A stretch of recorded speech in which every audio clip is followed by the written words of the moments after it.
Simple question de choix. Histoire et faits de la Bible, utile pour nous aujourd'hui. Une méditation quotidienne de Rinde Bruinsma. Aux éditions Vie et Santé. Bonne écoute. La lecture d'accompagnement pour le texte du jour se trouve dans le livre de Job, les chapitres 22 à 24. Mais si je vais à l'est, il n'y est pas. À l'ouest, je ne le discerne pas. S'affaire-t-il au nord? Je ne le vois pas. Se cache-t-il au sud? Je ne l'aperçois pas. Job, chapitre 23, versets 8 et 9. Suite à une déclaration de ses amis, Job a encore témoigné de sa foi dans l'aide de Dieu. Il savait, disait-il, que son Sauveur vit et que sa souffrance prendra fin un jour. Mais à présent, la certitude s'est envolée. Dieu a disparu de son champ de vision. Bien qu'il tente d'entrer en contact avec Dieu, il ne le trouve pas. Dans quelque direction qu'il se tourne, il ne le voit nulle part. De nouveau, Job vit une expérience qui a été partagée par une foule de personnes au fil du temps. Nous entendons encore le soupir d'hommes et de femmes, de jeunes et de moins jeunes, de croyants et d'incroyants, prétendant que Dieu se cache et se tient tranquille. Ils ne distinguent rien de sa part. Quand ils essaient de lui parler, les mots ne semblent pas monter plus haut que le plafond. Quand ils lisent la Bible, les phrases ne leur parlent pas. Et quand ils écoutent une prédication, ils n'en retirent aucun bienfait. Quelle peut bien en être la cause?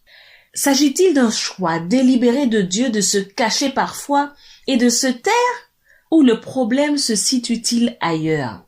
Se pourrait-il que nous ne soyons pas attentifs aux signaux qui nous parviennent dans le cours de certaines phases de notre vie? Que nous ne voulions pas écouter ce que Dieu nous dit? Ou bien existe-t-il une autre explication? Dans le cas de Job, ces sentiments de doute, d'être abandonné de Dieu, feront finalement place à l'assurance de la présence de Dieu. Malgré les apparences, Dieu n'est jamais absent. Il reste notre Dieu. Job en a fait l'expérience, et des millions d'autres après lui et avec lui. Peut-être devons-nous parfois traverser une très sombre vallée dans laquelle le soleil de l'amour de Dieu reste caché derrière les montagnes du chagrin. Mais cela ne veut pas dire que cet amour chaleureux est disparu. Dieu peut nous donner la force de sortir de cette vallée afin que nous puissions retrouver la chaleur de son amour.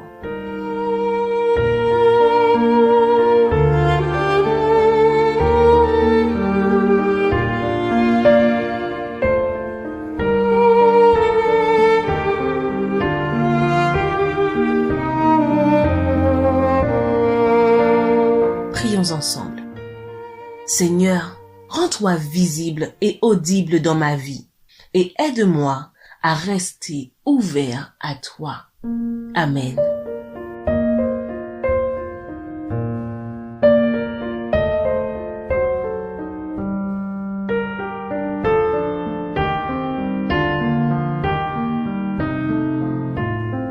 À bientôt, cher ami. Simple question de choix de Rinde Bruinsma. Aux éditions Vie et Santé.